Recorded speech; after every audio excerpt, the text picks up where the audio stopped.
Olá, seja bem-vindo. Nós estamos ao vivo e agora são 10 horas em ponto pelo horário de Brasília. Chegou aquele momento do meio da manhã para você se atualizar sobre os destaques desta sexta-feira no Brasil e no mundo. Vamos juntos. Neste 21º dia de confrontos entre Israel e Hamas, um segundo ataque terrestre de Israel na faixa de Gaza aconteceu nesta madrugada, mas ainda não é o ataque prometido por Israel. Hoje, 8 caminhões com ajuda humanitária devem entrar pela passagem de Rafah com remédios, alimentos e água. Esse comboio vai se juntar aos 12 caminhões que entraram em Gaza na quinta-feira. Ao todo, desde o início dos conflitos, 82 caminhões com suprimentos já foram autorizados a entrar em Gaza. Cerca de 7.131 palestinos morreram, sendo 2.913 crianças. E cerca de 19.275 palestinos ficaram feridos. Ao lado israelense, 1.405 morreram e aproximadamente 5.431 ficaram feridos. As forças israelenses, apoiadas por caças e drones, realizaram um segundo ataque terrestre na faixa de Gaza. Esta ainda não é a invasão terrestre prometida por Israel, mas sim uma preparação para uma incursão ainda maior no território governado pelo Hamas. Segundo a Organização Mundial da Saúde, cerca de 1.000 corpos não identificados estão sob os escombros em Gaza.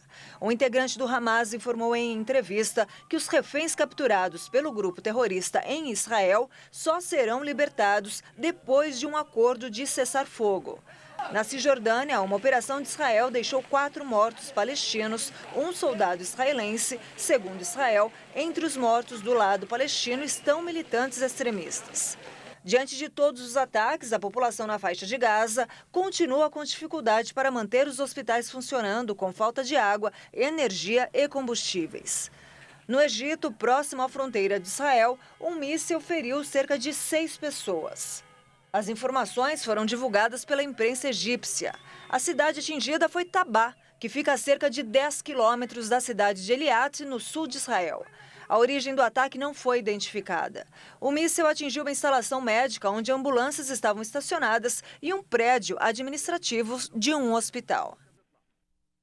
A polícia cercou na noite desta quinta-feira a casa de um familiar do homem que abriu fogo em um boliche e depois em um restaurante no estado do Maine, nos Estados Unidos. Pelo menos 18 pessoas morreram nos ataques. Os crimes foram cometidos na cidade de Lewiston. Uma extensa área da cidade permanece bloqueada, enquanto prosseguem as buscas pelo suspeito identificado como Robert Card, de 40 anos. As autoridades ergueram bloqueios em meio a uma ordem de fechamento de escolas e comércios, ao mesmo tempo em que recomendaram às pessoas que permaneçam em suas casas.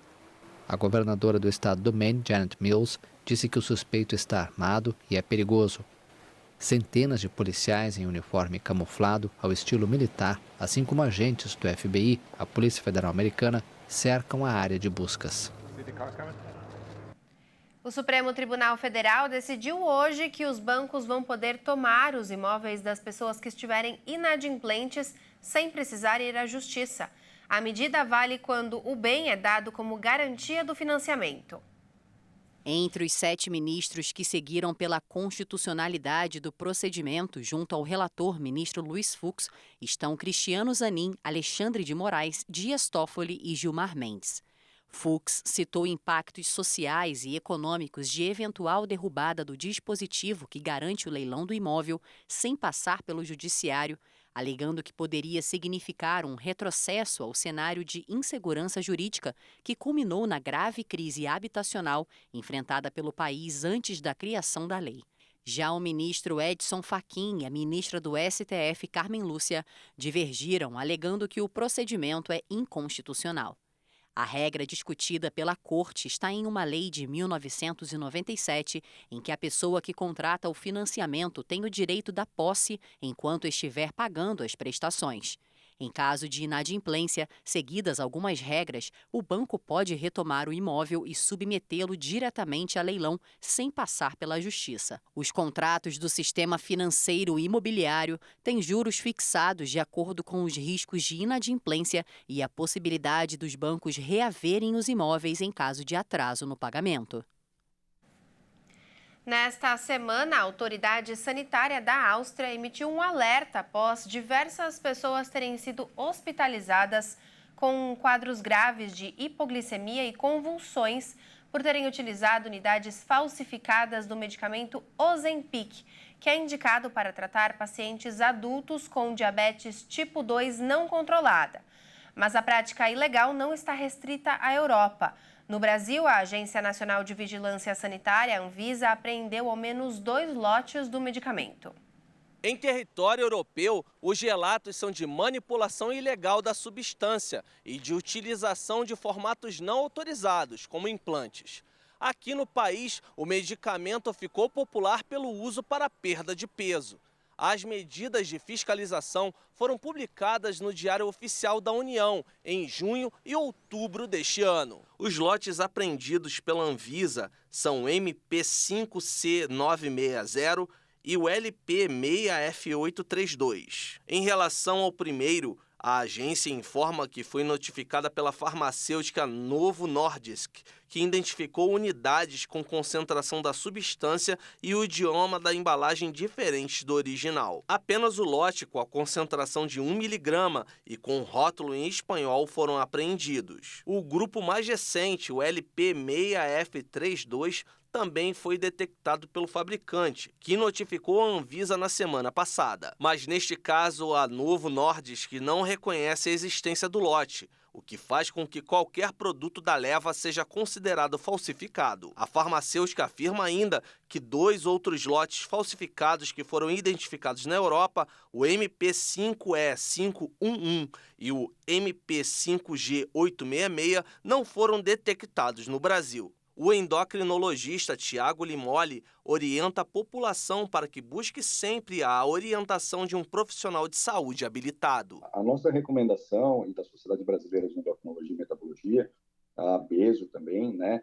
Então, são os órgãos que regulam e são profissionais sérios que tratam sobrepeso e obesidade. A gente recomenda que, se o paciente tem um interesse em fazer um acompanhamento fazer um tratamento para ter um emagrecimento, que acompanhe um médico credenciado. Vale sempre lembrar que para emagrecimento, para cuidar da sua saúde, não é especificamente um sinônimo do uso de uma medicação, né? São muitos aspectos que estão à frente, né, de um tratamento que são muito seguros, que todos sabemos e que devemos praticar. Bons hábitos de vida, prática de atividade física e dieta saudável vem antes de qualquer tratamento medicamentoso. Outra substância que tem registros de uso ilegal no Brasil é a semaglutida, de mesmo princípio ativo do Ozempic. Essa edição fica por aqui. Muito obrigada pela sua companhia e como aqui na HIT a notícia não para, daqui a pouco eu volto com mais informações. É às 11 horas, não perca!